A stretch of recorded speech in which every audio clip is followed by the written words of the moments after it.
welcome to the House of ZK Radio, which is a focused podcast and media channel exploring everything ZK, zero knowledge.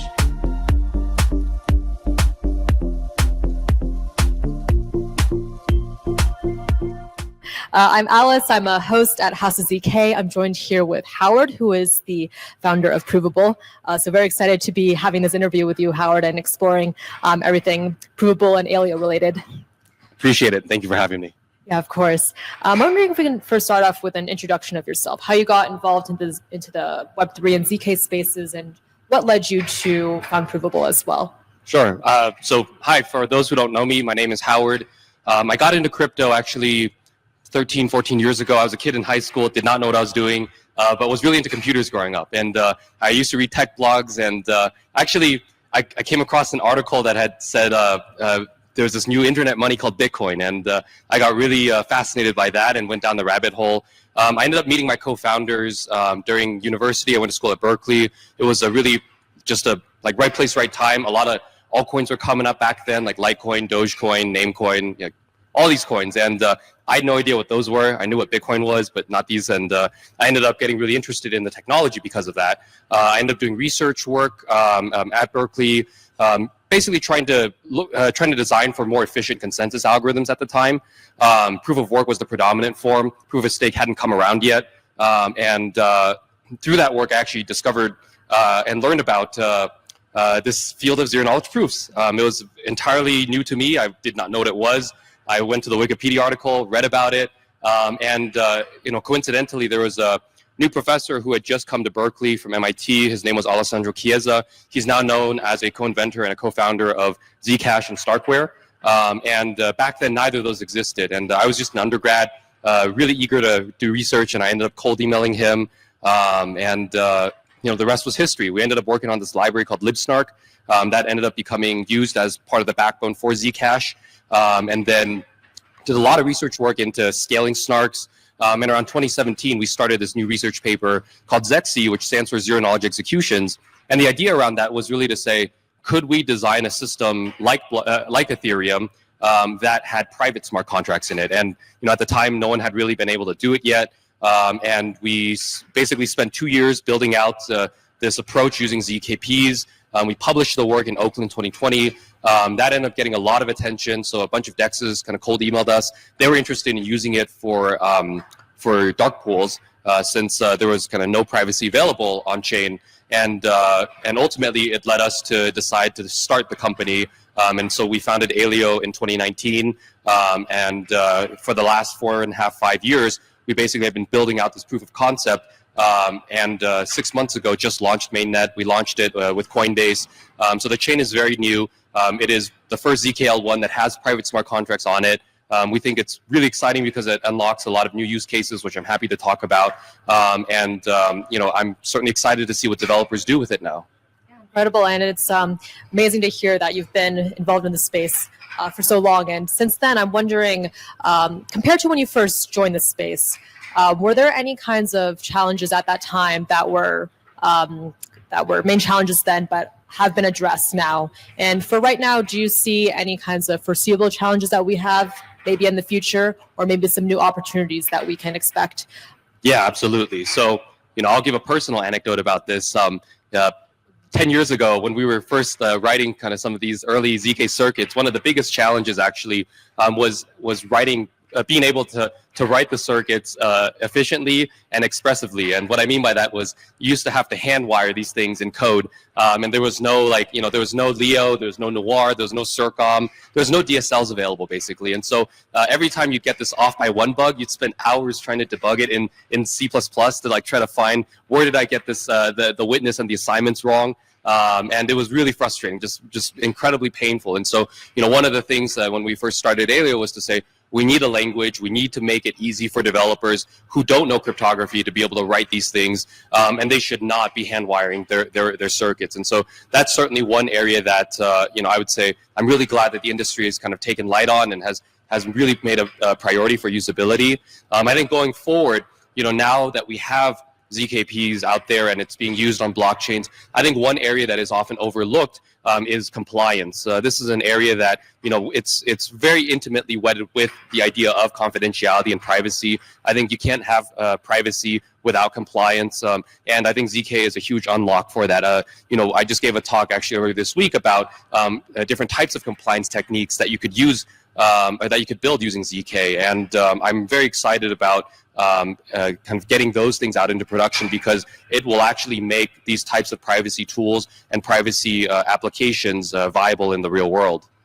Absolutely. And thank you for also addressing both some technical hurdles, technical challenges, but then also on the compliance side and addressing that as well.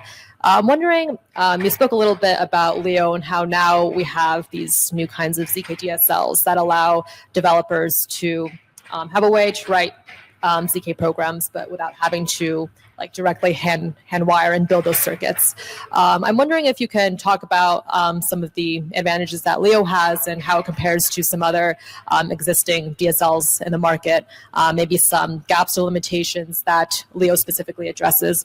And also very curious to hear that in adding this abstraction layer on top, if there are any sort of trade-offs that we need to consider compared to the traditional approach of hand wiring these circuits. Yeah, so actually when we first got started, a lot of people were asking us, why are you building a new programming language? There's so many out there already. Will developers actually learn a new language, and do they want another language? And to answer that, the short of it is, every programming language that you've used prior to this is designed for a bit-based architecture. And what I mean by that is, you have this high-level syntax that compiles down into bytecode, which then gets run on a CPU, which is a bit-based architecture.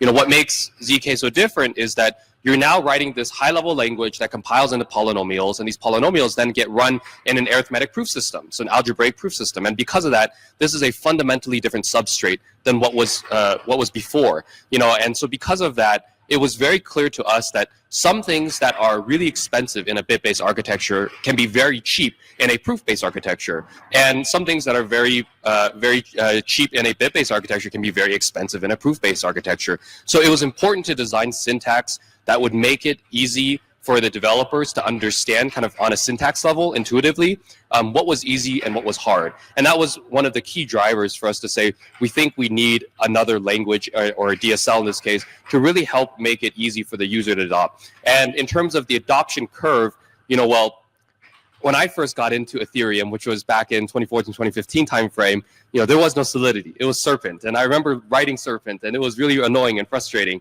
And then Solidity came along, and it simplified it for me. And now you have Viper, and you have all these other approaches people are taking. And so I think developers are open to learning new languages, because if the ecosystem they're in, or the application they want to build requires them to use this, I think they figure it out and they make it possible. Certainly, there are things you can do. Like, for example, for us, in Aleo, the goal really is to try to put out as many example contracts that we can, so developers can just take these open source repos, modify it for their use cases, and also see some examples of what we think is canonical. It's a stepwise function, because this is certainly new turf. Like, private smart contracts have not existed before this, so we're learning as much as the developers are learning, and we're trying to figure out what are the best patterns and kind of practices when you write Leo programs. Absolutely. And just on the developer's experience side, something that stood out to me about Aleo was how you guys provide that flexibility and that choice for privacy for these developers. And you have both public and private transactions that are made available. So I'm wondering if you can shed some light into the differences between these two, and in what scenarios would a user, say, choose to have public transaction versus a private one, and the differences in terms of their pipelines as well. Yeah, so, I often talk about private smart contracts, and just to make it very clear, the goal is not to make everything private. I don't think use cases need every use case does not need to be fully private. The goal here is to allow the developer to choose what they need to have public or private. So, for example, in the language, there is visibility. There's this visibility keyword, public and private, that you can use on your data type. So you can choose what you want to have public and what you want to have private. So because of that, you can define transactions that have fully public, semi-public, semi-private, or fully private transactions based on what you need. For instance, if I want to make like a donation page, like a Patreon, and I want to take crypto, oftentimes for a lot of people, they don't want to reveal their wallet addresses, but they want to show that they donated some amount to this specific cause. So you want the sender to be hidden, you want the receiver to be publicly known, and you want the amount to be transparent. And even for some people, they may want the amount that they donated to be private. They just want to be able to say that they've donated to this cause. This is where a language like Leo becomes useful, because you can choose what you want to have public or private. And it's really great that you provide this spectrum of privacy. It doesn't have to be fully private or not private at all, but you can also have like a semi-private states as well, which is really amazing to hear. Awesome. So I also wanted to ask you more about SnarkVM and also SnarkOS as well. So what were some of the design considerations that came in with designing SnarkVM and how it compares to other VMs for ZK-based execution? And also wanted to hear more about the relationship between SnarkVM and SnarkOS as well. Yeah, so just to give everyone background context, Aleo has basically one implementation today. That's the primary node implementation. It's written in Rust. To run a validator, to run a client node, you have to use this repo called SnarkOS.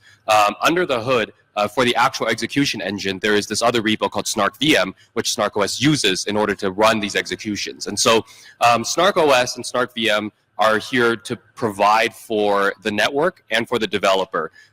OS itself runs the entire network, so it has the P2P stack. We have a consensus algorithm called Aleo BFT. It's heavily inspired by Bullshark and Narwhal. So for those who are familiar with SUI and Aptos, this is a very similar stack. There's a few changes that we've made to accommodate the ZK ecosystem and landscape that we're in. But nonetheless, that is kind of how SnarkOS works there. On the SnarkVM side of things, this is like the Aleo virtual machine. So underneath there's a set of opcodes, and there's some deliberate design choices that we made that differ because of the fact that it is not a bit-based architecture. It is not like an Ethereum-style architecture. And so, namely, actually, one of the key differentiators is that we have a layer of abstraction. There's an IR.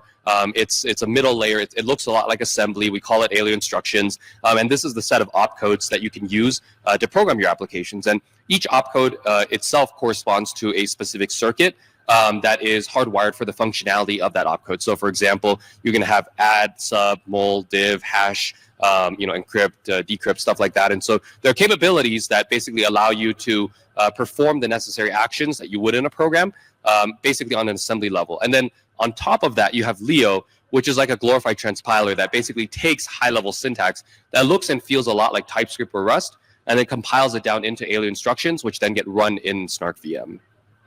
And then on the topic of more developments, I know that Aleo also has a ZKML transpiler as well.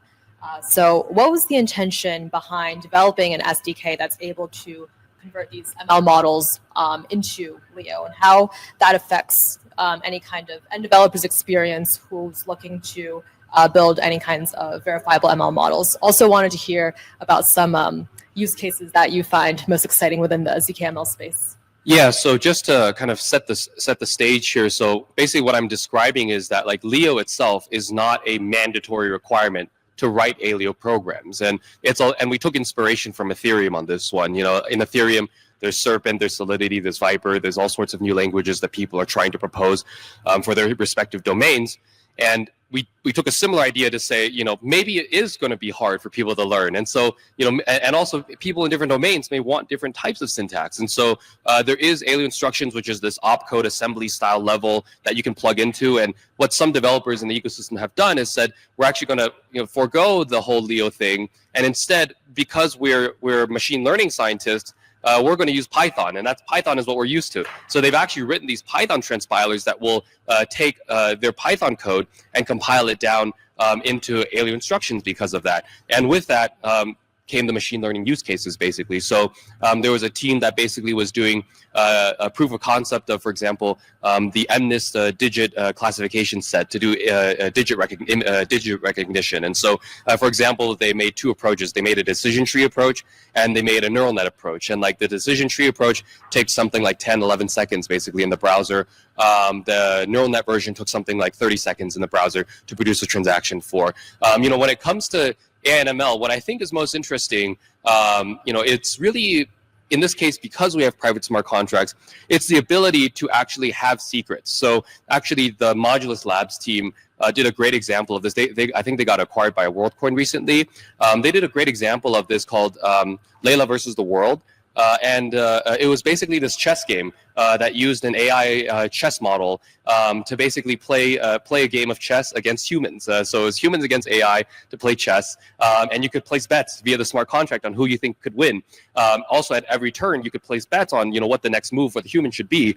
What made that novel was that you could basically prove using the zero knowledge proof that this AI model was indeed using this exact chess model to take this current game state and predict what the next best move should be, and then place that onto a smart contract and provide a zero knowledge proof that it actually did that, and it wasn't like a hidden grand chess master sitting behind the screen kind of making the moves for the AI, for instance. And so, I think there's a lot of ways to use ZK in this case to provide information guarantees of computational integrity, as well as to provide information asymmetry.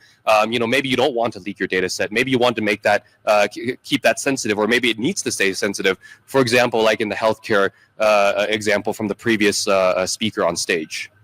And it's really great to hear how you're opening up the accessibility of using ZK, even to those who may not be in this space right now, or who may not be familiar with developing with ZK. So, for example, as you mentioned, with those who are just familiar with Python for their ML models, now there's a way where we can transpile the Python code down to Leo, which I find pretty powerful.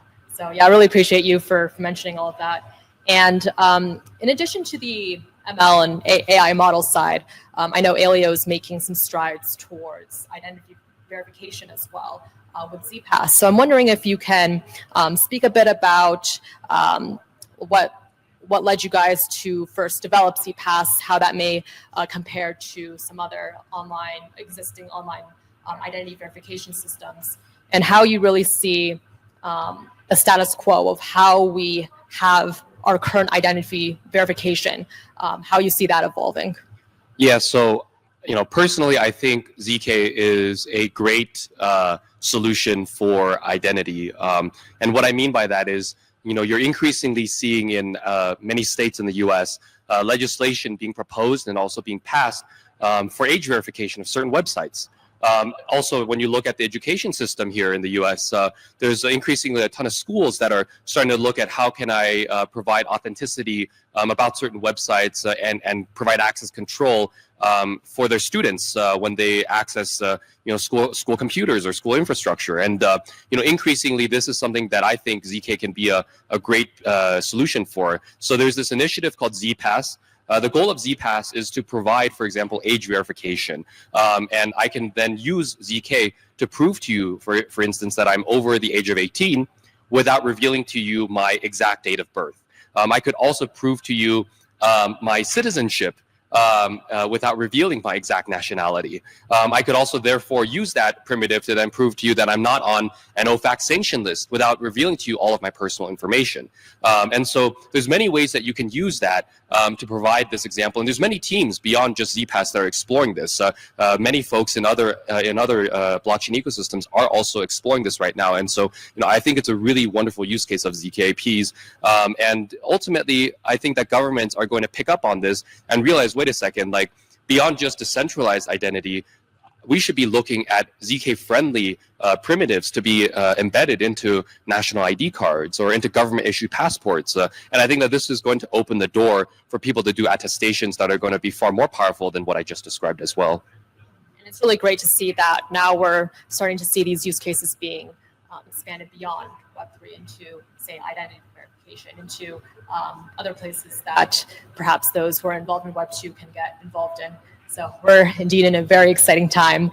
But just on the topic, scoping out a bit on just privacy-preserving tools in general, do you see any other kinds of tools beyond ZK that can that has the potential to form this privacy-preserving future that Aleo embraces? Do you really see, because right now there's a lot of talks like, oh, ZK is the end game, it's going to be the dominant kind of cryptographic primitive that we're using, but personally, do you see that happening, or do you see maybe a combination of different approaches? Yeah, so full disclosure, I do think ZK is the end game, but nonetheless, there are many different types of privacy-preserving technologies out there. Just to name a few, there are TEEs, which are these secure enclaves. It's like hardware-enforced security. There is MPCs, which is multi-party computation. There is ZKPs, of course. And there's also FHE, fully homomorphic encryption.